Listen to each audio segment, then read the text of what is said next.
So today, I'm going to shock you, I'm going to surprise you, I'm going to fascinate you, and I hope I'm going to motivate you. And so first of all, I'm going to surprise you because when I was 60 years old, I moved alone to Africa. I didn't know anyone. I had never been to that particular place that I moved to, and I went there by myself. And now I'll fascinate you because since 1996, I've been going on safari alone with only a Maasai guide as company. I don't go on any tour. I've gone into 4 countries, and I've been on 7 or 8 safaris with this Maasai guide. And now I'll shock you. I'm 74 years old, and maybe that will motivate you to take a risk and get rewards, because that's the only way you're going to do it.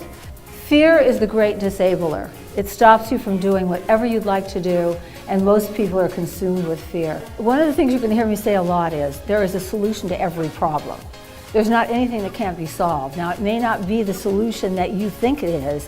You have to look outside the box, but there is a solution. You know, I've been on safari many times, and she said, "Oh my God," she said, "I would love to do that." And so I said, "Okay." I said, "Well, why don't you do it?" She said, "Oh, I'd never do that. I'm too afraid." And so, I've heard this. I hear this from men and women all the time.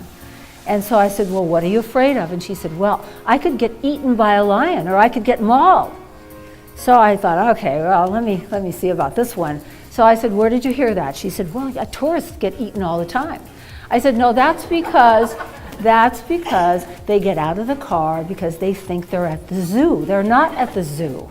And so here was a woman in mid-30s, and she wanted to do this so much, but she stopped herself from this irrational fear. So the owner of the company, these people owned like 5 duty-free shops in Hong Kong. And so he came in and he was very proud. He said, "Well," he said, "what do you think of the line?" I said, "Well, frankly," I said, "I think it looks like it was designed by a blind person." I said, "I could do better than that." Now, I had never designed a handbag in my life before, but I thought, well, so I don't know whether I can do it or not, but I'm going to say I can do it. There's 6 basic human needs. We all have to get them satisfied no matter what. And so it's how you get them satisfied that's really the critical mass here. And so it's love and connection, certainty, uncertainty, significance, growth, and contribution. You can get them satisfied productively or non-productively. I have a compelling argument that makes sense. I find leverage and I use it, and I never back down even after the fat lady sings.